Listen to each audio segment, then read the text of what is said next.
صرف غریب کا سہارا بننے ہی سے نصیب ہوتی ہے۔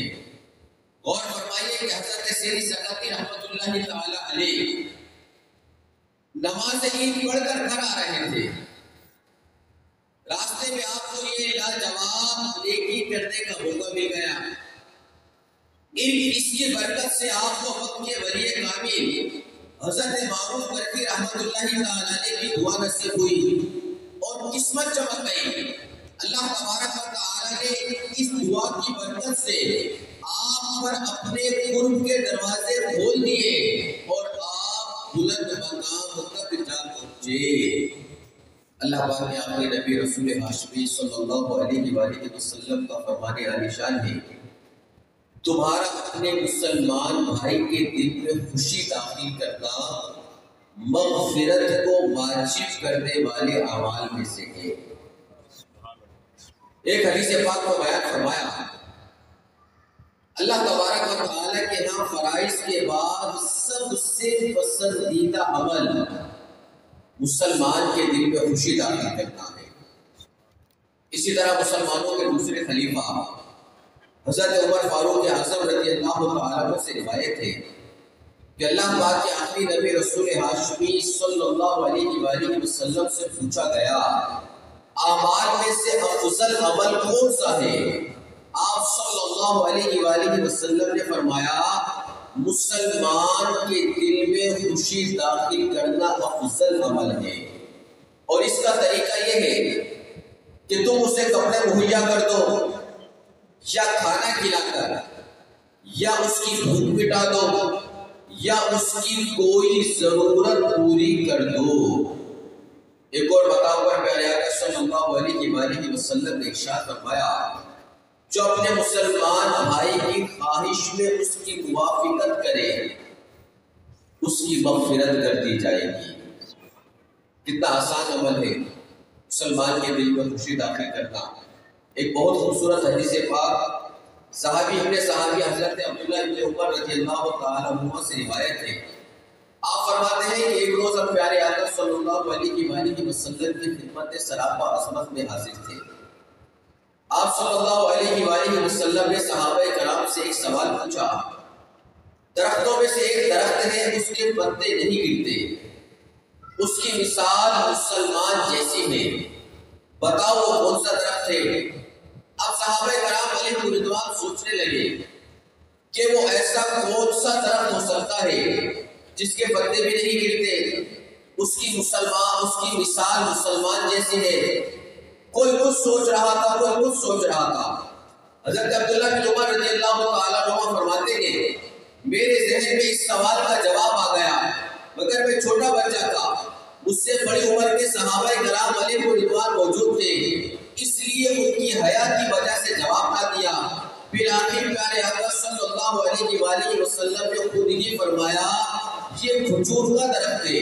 یہ حدیث ہم نے سنی، پیارے آقا صلی اللہ علیہ وآلہ وسلم نے ایک درخت کا ذکر فرمایا جس کی مثال مسلمان جیسی ہے، اور وہ درخت کون سا ہے؟ کھجور کا درخت۔ علماء کرام نے یہاں ایک سوال اٹھایا، اور وہ یہ کہ آخر کھجور کے درخت میں ایسی کون سی خاص بات ہے جسے پیارے آقا علیہ السلام نے مسلمان کے جیسا درخت فرمایا؟ اس سوال کا جواب دیتے ہوئے علماء کرام فرماتے ہیں، کھجور کا درخت سراپا خیر اور بھلائی ہے، اس کا ہر جزء، ہر حصہ نفع بخش فائدے مند ہے۔ کھجور کے پتوں سے چٹائیاں بنتی ہیں، ان سے رسی بھی بنائی جاتی ہے۔ پہلے دور میں کھجور کے پتوں سے روٹی رکھنے کے لیے چھاوے بھی بنائے جاتے تھے۔ اسی طرح کھجور کی چھال آگ جلانے کے بھی کام آتی ہے۔ پہلے دور میں اسے روئی کی جگہ تکیے بننے میں استعمال کیا جاتا تھا۔ کھجور کا تنا ستون بنانے کے کام آتا۔ پہلے دور میں اسے چھتوں میں گارڈر کی جگہ بھی استعمال کیا جاتا تھا۔ اسی طرح کھجور کی گٹھلی کے بھی بہت فائدے ہیں، اسے جانوروں کی خوراک میں استعمال کیا جاتا ہے، اسے پیس کر استعمال کریں، طبی طور پر بہت فائدے ہیں۔ باقی رہی کھجور، وہ تو نہایت فائدے مند پھل ہے۔ پھلوں میں سب سے زیادہ طاقتور اور زیادہ نفع بخش پھل کھجور کو مانا جاتا ہے۔ دمے، دل، جگر، گردے، مثانے، پتے اور آنتوں کے امراض میں کھجور فائدہ مند ہے۔ یہ بلغم نکالتی ہے اور منہ کی خشکی دور کرتی ہے۔ غرض کھجور کے درخت کے بہت فائدے۔ اسی طرح بندہ مومن کی بھی یہی مثال ہے۔ بندہ مومن بھی صرف اور صرف نفع بخش ہوتا ہے، اس کا کوئی نقصان نہیں ہوتا، یہ بس دوسروں کو فائدے ہی پہنچاتا ہے۔ پیارو محترم اسلامی بھائیو، آج عید کا دن ہے۔ آج صرف خوشیاں منانے کا نہیں بلکہ خوشیاں بانٹنے کا بھی دن ہے۔ آج دوسروں کو نفع پہنچائیے، غریبوں، بے سہاروں، یتیموں، مسکینوں کو فائدہ پہنچائیے، ان کے ساتھ خیر خواہی کیجیے، انشاءاللہ کریم بہت برکتیں ملیں گی۔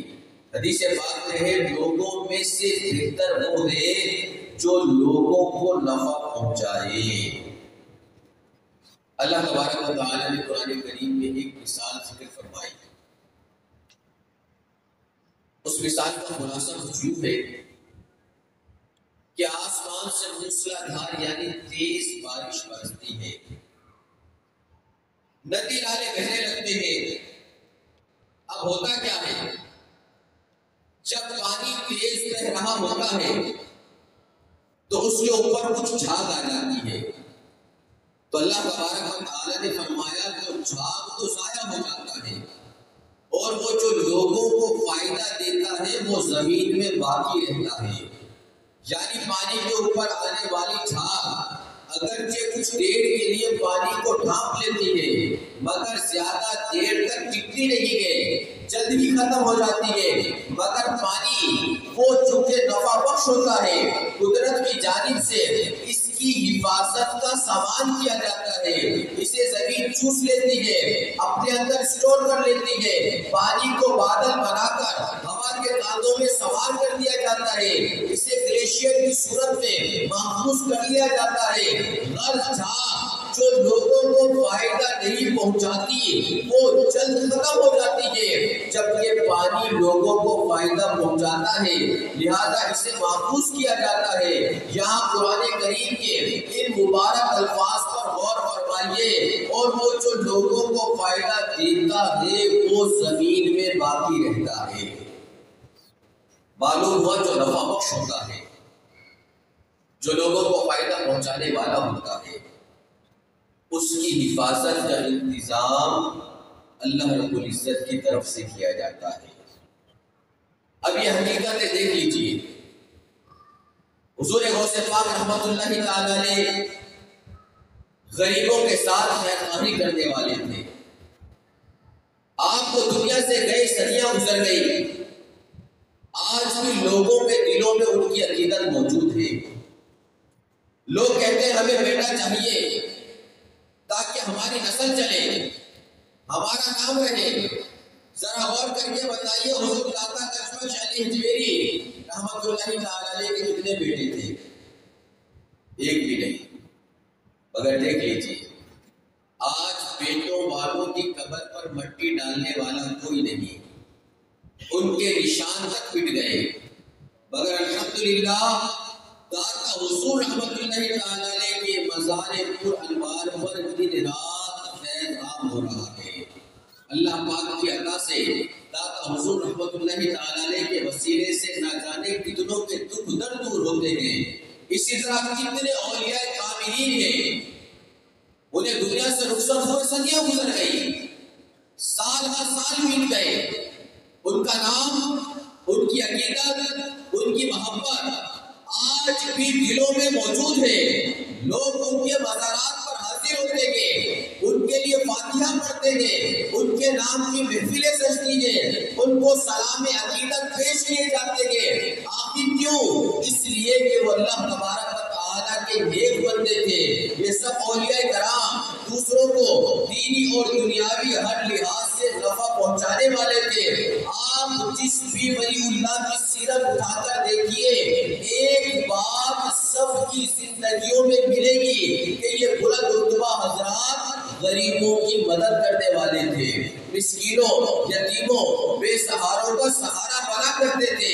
یہ اپنی خواہشات خواہشات ہی نہیں بلکہ ضروریات تک قربان کر کے دوسروں کے دل خوش کیا کرتے تھے۔ اللہ تبارک و تعالیٰ نے ان کے نام، ان کی عقیدت، ان کی محبت رہتی دنیا تک محفوظ رکھنے کا قدرتی انتظام فرمایا۔ ہم نے ان بلند رتبہ ہستیوں کو کبھی دیکھا نہیں، ان کی صحبت میں کبھی بیٹھے نہیں، پھر بھی ہمارے دلوں میں ان کی محبت موجود ہے، اس لیے کہ اللہ تبارک و تعالیٰ ارشاد فرماتا ہے اور جو لوگوں کو فائدہ دیتا ہے وہ زمین میں باقی رہتا ہے۔ تو اللہ تبارک و تعالیٰ ہمیں غریبوں، مسکینوں، یتیموں کے ساتھ حسن سلوک کرنے، خیر خواہی کرنے کی توفیق عطا فرمائے۔ صدقہ فطر کیا ہے؟ پیارے آقا صلی اللہ علیہ وآلہ وسلم نے صدقہ فطر مقرر فرمایا۔ صحابی ابن صحابی حضرت عبداللہ ابن عباس رضی اللہ تعالیٰ عنہ فرماتے ہیں کہ پیارے آقا صلی اللہ علیہ وآلہ وسلم نے صدقہ فطر مقرر فرمایا تاکہ فضول اور بیہودہ کلام سے روزوں کی صفائی ہو۔ ایک تو یہ مقصد کہ جو ہم نے روزوں میں بیہودہ کلام کیے، غلطیاں ہوئی، تو اس سے روزوں کی صفائی ہو جائے، اور دوسرا اس کے ذریعے سے مسکینوں کی خوراک کا سامان بھی ہو جائے۔ صدقہ فطر یہ واجب ہے، اور کس کو کیسے دینا چاہیے؟